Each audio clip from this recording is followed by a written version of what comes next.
बदलाव के लिए प्रामाणिकता से प्रयास करूंगा और उसके सभी पहलुओं पर सरकार को जगाऊंगा, चेताऊंगा, दौड़ाऊंगा। मेरी कोशिश रहेगी, मैं विश्वास दिलाता हूं। मैं ये भी जानता हूं कि पिछले वर्ष बारिश कम हुई तो परेशानी तो थी ही थी। इस बार बेमौसमी बरसात हो गई, ओले गिरे, एक प्रकार से महाराष्ट्र से ऊपर सभी राज्यों में ये मुसीबत आई और हर कोने में किसान परेशान हो गया।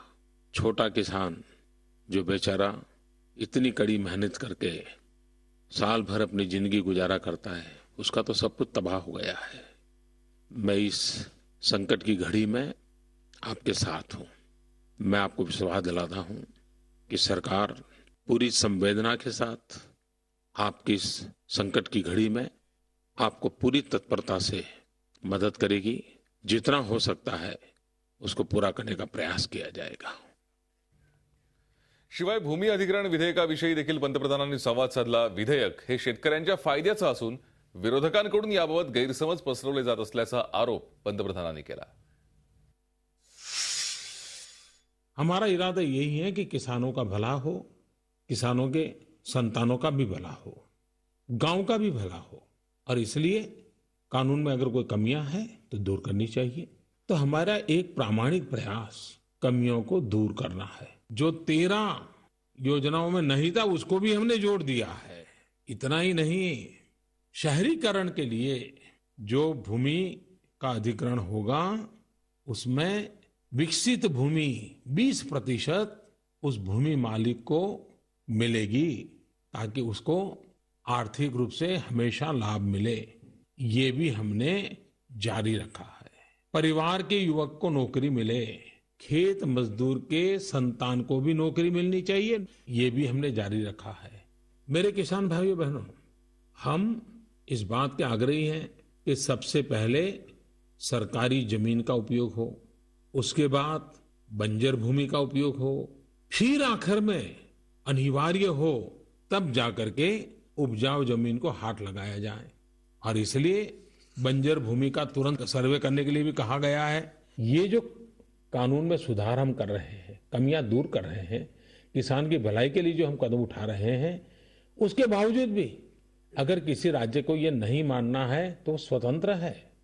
और इसलिए मैं आपसे कहना चाहता हूं कि ये जो सारे भ्रम फैलाए जा रहे हैं वो सरासर किसान विरोध के भ्रम है, किसान को गरीब रखने की षड्यंत्र का ही हिस्सा है।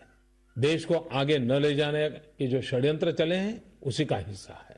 उससे बचना है, देश को भी बचाना है, किसान को भी बचाना है।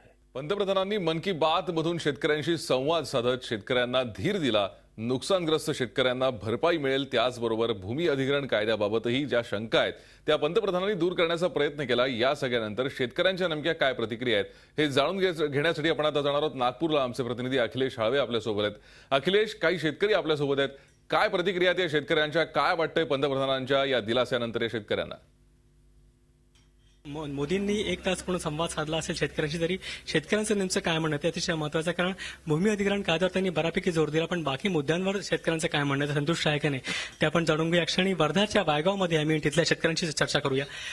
आज तुम्ही मोदींचं भाषण ऐकलं, तुम्ही संतुष्ट आहात का? सर्वप्रथम बिलकुल नाही। दोन्ही सरकाराला नुसतं आश्वासन देत आहे आणि जे काही व्हायचं प्रगती, जल, पाणी, विद्युत हे तर होतच आहे, मग आत्महत्या का थांबत नाही? आत्महत्या न थांबण्यामागे एकच कारण आहे त्यांचं की हे सबसिडी पैसे 500, 1000, 5000 देऊन त्यांना शेतकऱ्याला एवढं लाचार करून ठेवला आहे की तो 500 रुपये जर त्याला मिळत असले तो वर्ध्याला जाण्यासाठी 200 रुपये खर्च करून तो 500 रुपये घेण्यासाठी जातो। ही परिस्थिती निर्माण झाली आहे शेतकऱ्याची। आणि मग आत्महत्या जर थांबवायची असेल तर मूळ मुळाशी जा। त्यांचा शेतकऱ्यांचं कर्ज अशा दुष्काळाच्या सालात 5 वेळा पाणी झालंय, अवकाळी पाऊस झालाय, त्याची कर्जमाफी व्हायला पाहिजे। सरकार पूर्णतः कर्जमाफी आम्ही करा असं म्हणणार नाही, पण कमीत कमी 50,000 रुपयापर्यंत तरी कर्जमाफी त्यांची करावी। आज तुम्ही पूर्ण भाषण ऐकलं। भूमी अधिग्रहण कायद्यावर मोदी बऱ्याचपैकी बोलले, लांब रस्तर बोलले, बऱ्याचशा मुद्द्यांचा त्यांनी खुलासा केला। एकूण यासंबंधी शंका ज्या होत्या शेतकऱ्यांच्या मनात त्या कुठेतरी ऍड्रेस झाल्यात आणि ज्या हा कायदा आपल्या विरोधी आहे किंवा आपल्या बाजूने असं काही शेतकऱ्यांचं मत झालंय का? भूमी अधिग्रहण कायदा हा एका परिस्थितीत ठीक आहे, त्या लेवलवरती शेतकऱ्यांचा त्यात फायदाही आहे। त्यांना जे काही सुविधा मिळतील त्या योग्य मिळतील, त्यांच्या मुलाबाळांना नोकऱ्या देतो म्हणतात, हे सगळं त्या लेवलपर्यंत ठीक असते. पण अस्तित्वात आज कॅनल आमच्याकडे 15 वर्षाआधीपासून सर्वे झालेला आहे. तो कॅनल अजून पूर्णत्वाच झाला नाही तर पाणी केव्हा येईल हो? याला म्हणतात भूमी अधिग्रहण कायदा. हा केव्हा पूर्णत्वास येईल ना केव्हा आमची भूक पूर्ण होईल पाण्याची, हे एक. आणि मुख्य म्हणजे आमच्या इथे आत्महत्याग्रस्त एरियामध्ये किंवा सर्वत्र भारतवर्षात जे काही आमच्या पीक पाण्याला मोबदला मिळतो आहे तो फार अल्प मोबदला मिळतो आहे. आणि ह्या निसर्गाच्या लहरीपणामुळे आमच्या उत्पन्नात घट झाली तरी त्या सरकारला काही घेणं देणं नाही. तुम्ही जगा किंवा मरा, फक्त हीच भूमिका गव्हर्नमेंटची आहे, सरकारची आहे.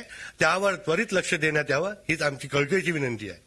तुम्ही एक युवा शेतकरी आहात. आज पूर्ण भाषणावरचा विचार केला तर शेतकऱ्यांच्या ज्या मूळ मागण्या आहे, मग त्या कर्ज पुरवठा असतील किंवा सगळ्या असतील किंवा गारपिटीमुळे होणार नुकसान असेल, या सगळ्या मागण्यांचं कुठेतरी समाधान मिळालं असं वाटतं का तुम्हाला? समाधान मिळालं जर म्हणेल तर मी एक बॉटम लेवलचा कास्तकार आहे या स्वरूपात जर बघतो म्हटलं मी, तर समाधान फक्त हे अल्पभूधारक वाल्यांनाच मिळतं. अल्पभूधारक शेतकरी हा आपल्या इथला जरी 25% असला तरी आमच्या इथला सर्वसाधारण शेतकरी हा 75% 15 एकरच्या वरती आहे. त्यानुसार त्यांना आधी सिलिंग आलं, सिलिंगमध्ये भरपूर जणांच्या जमिनी गेल्या, त्यानंतर आता भूमी अधिग्रहण कायदा आला, यात पण जमिनी जाणार. शेतकऱ्यांनी करायचं काय हो? 5 एकरात काय पिकतं? आणि सगळ्या सुविधा जर तुम्ही अल्पभूधारकांनाच द्याल तर मिडल क्लास शेतकरी जो आहे तो काय करेल? झी 24 तास रहा एक पाऊल पुढे.